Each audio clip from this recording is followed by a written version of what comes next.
좋은 화요일 아침입니다. 찬송가 401장 찬양하겠습니다.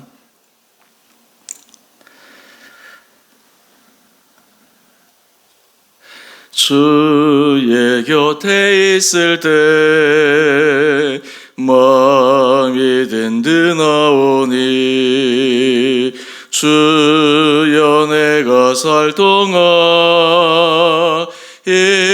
인도하여 주소서. 주여 나를 인도하소서. 빠른 세상 살 동안 주여 인도하소서.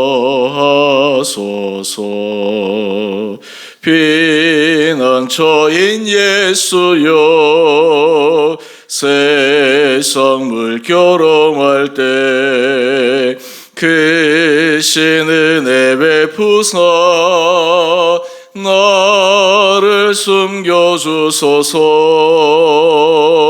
주여 나를 인도하소서.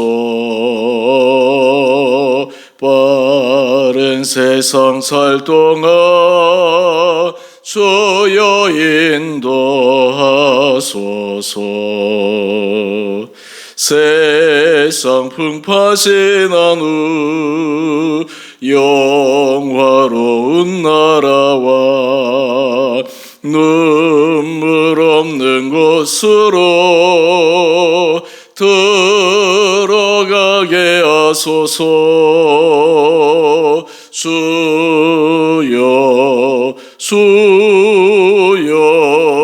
나를 인도하소서.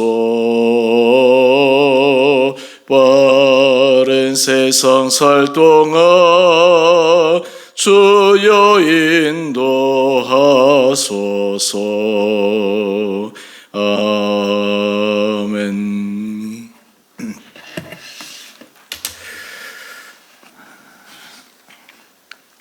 오늘 말씀 요한복음 6장 41절에서 59절까지입니다.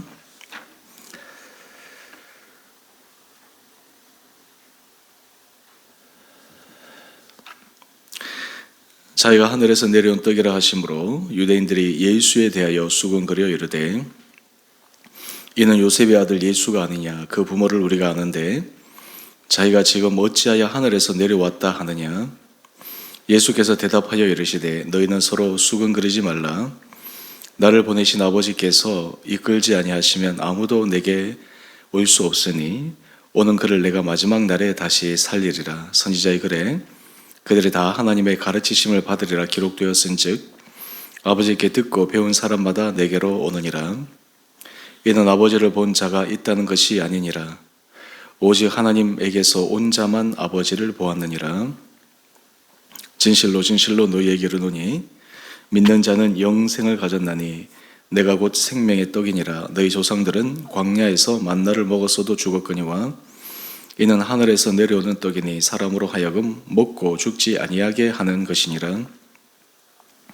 나는 하늘에서 내려온 살아있는 떡이니 사람이 이 떡을 먹으면 영생하리라. 내가 줄 떡은 곧 세상의 생명을 위한 내 살이니라 하시니라. 그러므로 유대인들이 서로 다투어 이르되 이 사람이 어찌 능히 자기 살을 우리에게 주어 먹게 하겠느냐. 예수께서 이르시되 내가 진실로 진실로 너희에게 이르노니 인자의 살을 먹지 아니하고 인자의 피를 마시지 아니하면 너희 속에 생명이 없느니라. 내 살을 먹고 내 피를 마시는 자는 영생을 가졌고 마지막 날에 내가 그를 다시 살리리니 내 살은 참된 양식이요 내 피는 참된 음료로다. 내 살을 먹고 내 피를 마시는 자는 내 안에 거하고 나도 그의 안에 거하나니 살아계신 아버지께서 나를 보내심에 내가 아버지로 말미암아 사는 것 같이 나를 먹는 그 사람도 나로 말미암아 살리라. 이것은 하늘에서 내려온 떡이니 조상들이 먹고도 죽은 그것과 같지 아니하여 이 떡을 먹는 자는 영원히 살리라. 이 말씀은 예수께서 가버나움 회당에서 가르치실 때에 하셨느니라. 아멘. 좋은 화요일 아침입니다. 우리는 신앙생활을 하면서 우리가 믿는 바를 잘 알고 있다라고 생각할 때가 많습니다. 근데 정말 우리가 그 믿는 바를 제대로 알고 있는가, 또한 그것을 믿고 있는가 라고 하는 것을 분명히 점검해 볼 필요가 있습니다. 사람이 알면 행동하게 되어 있습니다. 왜 행동하지 않고 왜 삶의 열매로 나타나지 않을까요? 모르기 때문입니다. 그러니까 안다라고 하는 것은 그저 지식적으로 동의하는 차원, 그저 일정 부분에 있어서 내가 아는 것처럼 느껴지는 부분입니다. 확실한 진리, 확실한 믿음, 이것은 우리 삶을 움직이게 만드는 원동력이 됩니다. 예를 들어서 만약 여러분이 불이 활활 타오르는 그 불길 속에 뛰어들면 죽는다라고 하는 사실을 누구나 알고 있습니다. 그 알고 뛰어드는 사람은 얼마나 무모한 사람입니까? 그래서 뛰어들지 않는 것입니다. 우리가 이 세상을 살아갈 때 세상의 유혹, 세상의 흐름을 따라 살아가면 우리 삶이 죽음에 이른다라는 것을 말씀으로 아무리 경고하고 알려주셔도 그것을 믿지 않기 때문에 마치 불구덩이에 뛰어드는 것처럼 뛰어드는 것입니다. 그런 의미에서 오늘 말씀을 통해 하나님께서 우리의 믿음의 생각을 다시 한번 분명히 하여 주시고 우리 믿음의 중심을 확고히 세우는 이 아침 시간 되기를 원합니다. 어제 예수님께서 자신을 생명의 떡이라고 말씀하십니다. 하지만 이 말씀을 듣는 사람들은 그 말씀의 본질의 의미를 이해하지 못합니다. 핵심을 이해하지 못합니다. 겉으로 드러난 말만 가지고 자신의 생각 속에, 자신의 경험 속에서만 그것을 해석하고 이해하려고 합니다. 그러다 보니까 문제가 많이 생깁니다. 오늘 41절 이하의 말씀을 보면 자기가 하늘에서 내려온 떡이라 하심으로 유대인들이 예수에 대하여 수근수근 거립니다. 어떻게 이 사람이 생명의 떡이냐? 예수님께서 오늘 성찬식에 관한 말씀처럼 우리에게 전해주는 말씀, 내 살을 먹고 내 피를 먹지 아니하면 그 속에 생명이 없다 말씀하십니다. 우리 53절 말씀을 한번 가볼까요? 인자의 살을 먹지 아니하고 인자의 피를 마시지 아니하면 너희 속에 생명이 없느니라. 이 말을 지금 유대인들은 실제적인 예수님의 육신의 살, 육신의 피만을 생각하는 것입니다. 아니 어떻게 그 육신의 살을 먹고 피를 마셔야지 생명이 있다는 것이냐, 우리가 식인 정도 아닌데, 그리고 어떻게 이 사람이 자기 살을 우리에게 주겠느냐. 충분히 유대인들이 이해하지 못하는 말을 우리는 이해할 수 있습니다. 왜 그럴까요? 그들이 예수님께서 하신 말씀의 본질을 이해하고 있지 못하기 때문입니다. 여러분, 이런 유대인들의 모습은 흡사 우리의 모습과 너무나 비슷하지 않습니까? 주님이 아무리 말씀하셔도 우리는 깨닫지 못합니다. 우리는 내 생각대로 살아갑니다. 귀를 닫고 내 고집대로 살아갑니다. 그런데 그 이유가 있습니다. 그 이유 가운데 하나는 내 방식대로 해도 그래도 그럭저럭 살아갈 수 있다라고 생각하기 때문입니다. 그런 의미에서 우리가 삶의 큰 실패라든지 내 힘으로 도저히 감당할 수 없는 그런 삶의 자리에 섰을 때 우리는 자신의 지식, 자신의 주장을 다 내려놓게 됩니다. 오히려 그때가 하나님의 은혜를 받을 수 있는 귀한 때입니다. 삶의 자리에서 자그마한 성공, 자그마한 성취, 이런 것들이 오히려 하나님의 말씀을 믿음으로 온전히 받아들이는데 걸림돌이 되고 방해물이 됩니다. 지금 유대인들이 예수의 말씀을 들었을 때 정말 그들의 영혼이 갈하고 갈급했다면 이 말씀은 이렇게 쉽게 배척하지는 않았을 것입니다. 우리가 삶의 자리에서 신앙이 우리 전체 삶의 우선순위 가운데 제일 첫 번째 우선순위가 아니라 후순위에 밀리는 가장 큰 이유가 무엇일까요? 이 영적 생명의 길이 우리 전체의 삶을 좌우할 수 있다라고 하는 것을 우리가 믿지 못하기 때문입니다. 우리 영혼이 만약 심각한 문제에 이르게 되면 그것이 우리 육체에도 우리 삶의 전반에도 엄청난 부정적인 영향을 끼칠 수 있다라고 하는 사실을 바라보지 못하기 때문에 우리는 우리 영이 사는 그 일을 가장 삶의 최우선 순위로 놓지 않습니다. 영의 일은 생명과 평강의 길로 인도할 수 있지만 육신의 일은 사망에 이르게 한다라는 로마서 말씀이 우리에게는 심각하게 다가오고 있지 않는 것입니다. 오늘 그렇다면 예수님께서 주시는 참된 양식, 참된 음료, 이것은 구체적으로 무엇을 의미하는 것일까요? 이것을 통해서 지금 예수님께서 유대인들에게 알려주시고자 하시는 것은 무엇입니까? 생명의 떡이라고 말씀하시고 그리고 그것을 먹어야지만 살 수 있다고 하신 핵심의 진리가 무엇일까요? 57절의 말씀을 한번 보십시다. 예수님은 그것을 이렇게 말씀합니다. 살아계신 아버지께서 나를 보내심에 내가 아버지로 말미암아 사는 것 같이 나를 먹는 그 사람도 나로 말미암아 살리라. 예수님께서 이 땅의 공생의 모든 사역을 하실 때 아버지의 뜻대로 행하였습니다. 하나님의 말씀대로 행하였습니다. 그 안에 자신을 순종하셨습니다. 죽기까지 순종하셨습니다.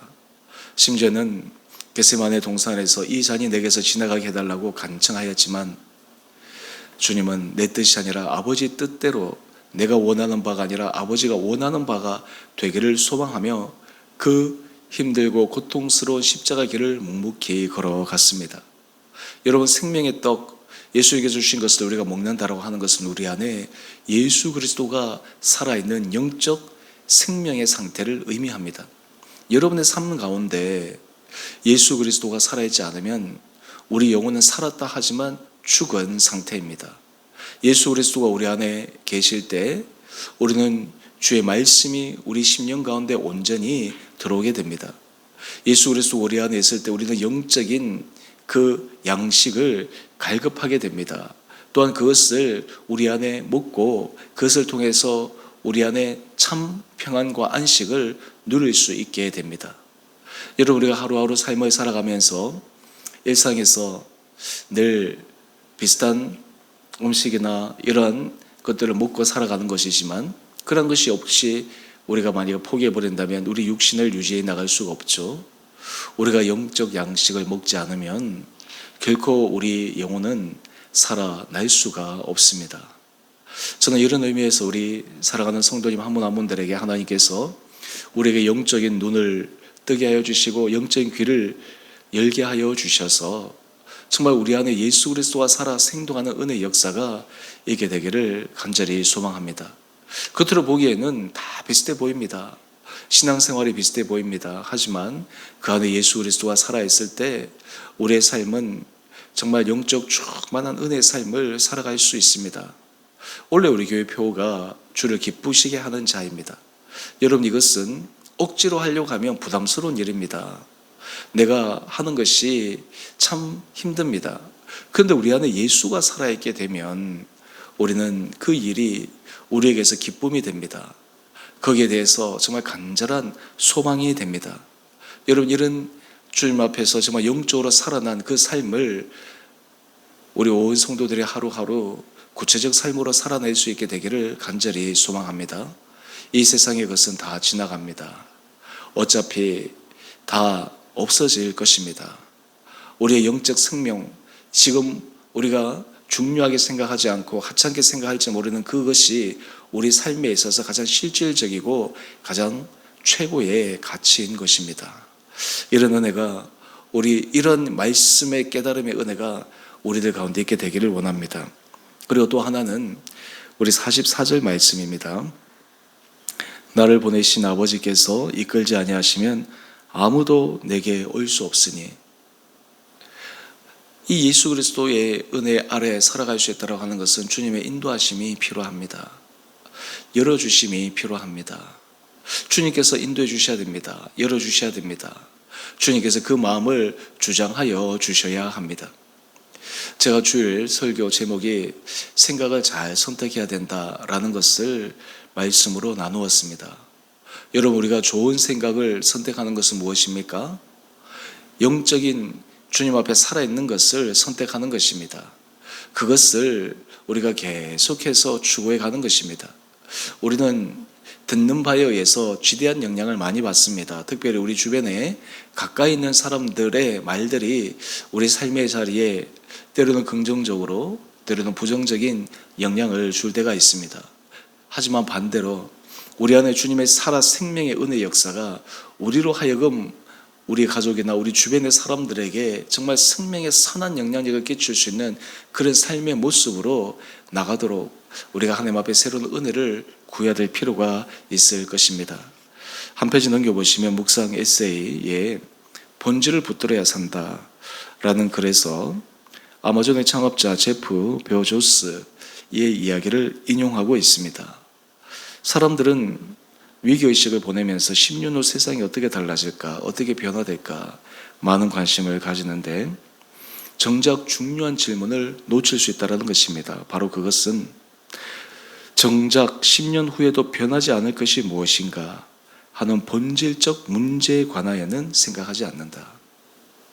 여러분, 한 기업을 성공시키기 위해서 CEO가 질문하는 것, 변하는 것에 대해서 사람들이 계속 생각하고 따라가고 힘들어하는데 변하지 않은 본질적인 것이 무엇인가, 그것을 추구해야 될 것이 무엇인가 라고 질문하는 것이 중요하다는 것입니다.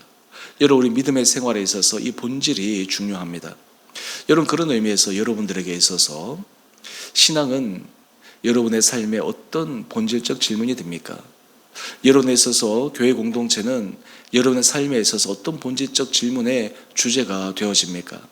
있으니까, 그리고 함께 더불어 있으니까 괜찮은 것 같지만 사람은 참 아이러니하게도요, 없어지고 사라지고 무너져 봐야지 비로소 그때 가서 자신이 하나님 앞에 누렸던 은혜를 내가 왜 그때 깨닫지 못했을까 후회할 때가 얼마나 많이 있습니까? 지혜로운 사람은 하나님께서 우리에게 은혜를 허락하여 주실 때 그 본질을 붙들고 살아가는 것입니다. 또한 그것을 통해서 하나님께서 역사하는 것입니다. 저는 우리 주원의교회 성도들이 정말 이 말씀 앞에서 새로워지는 은혜가 있게 되기를 원합니다. 우리의 생각이나 우리의 삶이 너무나 인간적이고 세상적이고 자기중심적이고 이런 것들만 쫓아가게 되면 결국 궁극적으로 무엇이 남겠습니까? 이 세상에서 우리가 살아가는 그 발을 따라가게 되면 우리가 이방인의 길과 무엇이 다르겠습니까? 반대로 주 앞에서 영적인 생명의 길을 추구하고 은혜 가운데 구하게 나갈 때 당장은 좀 손해보는 것 같고 당장은 힘든 길이 우리에게 주어지는 것 같더라도 그 결국은 영생의 생명의 길, 우리 삶이 진정으로 축복받는 은혜의 길로 하나님께서 인도하여 주시리라 믿습니다. 오늘 이 아침 우리의 신앙, 우리의 삶을 다시 한번 점검하십시다.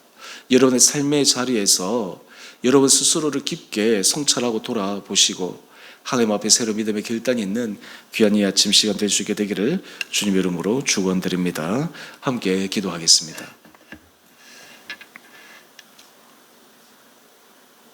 사랑의 주님, 우리 안에 진정한 영생의 근원이신 예수 그리스도를 모시고 살아가는 삶이 있는지요?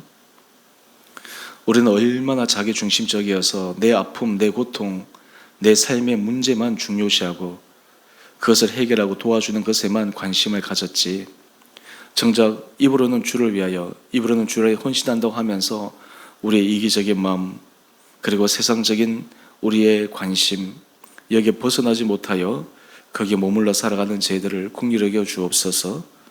유대인들이 생명의 떡이신 예수님의 그 말씀을 들었을 때 그 말씀을 이해하지 못했던 것처럼 오늘 우리들의 영적인 귀가 닫혀 아무리 주님께서 우리에게 말씀하셔도 그것을 알지 못하고 주께서 우리에게 주신 거룩한 공동체와 믿음의 이 토대가 우리 삶에 얼마나 중요한 가치인지를 알지 못하여 그것을 소중히 여기지 못하는 우리의 모습이 없는지 반성해 봅니다. 아버지, 오늘 이 아침 우리 온 사랑하는 성도들을 은혜 가운데 주장하여 주시고 붙들어 주시고 특별히 우리 주원의 교회가 정말 주의 말씀 가운데 새롭게 세워지며 영적으로 거듭난 축복을 이 공동체 안에 경험하게 하여 주셔서 우리 주원의 교회가 정말 주께서 기뻐하시는 거룩한 공동체, 이 안에 속한 우리 온 사랑하는 성도들이 영적 생명의 길로 새로운 믿음의 모습을 가지고 걸어가는 축복된 거룩한 교회 되게 하여 주시기를 우리 사랑하신 예수님 이름으로 감사기도 드리옵나이다. 아멘. 하늘에 계신 우리 아버지, 아버지의 이름을 거룩하게 하시며 아버지의 나라가 오게 하시며 아버지의 뜻이 하늘에서와 같이 땅에서도 이루어지게 하소서. 오늘 우리에게 일용할 양식을 주시고 우리가 우리에게 잘못한 사람을 용서하여 준 것 같이 우리의 죄를 용서하여 주시고 우리를 시험에 빠지지 않게 하시고 악에서 구하소서. 나라와 권능과 영광이 영원히 아버지의 것입니다. 아멘. 오늘도 믿음 안에서 승리하시는 복된 하루 되시기를 바랍니다.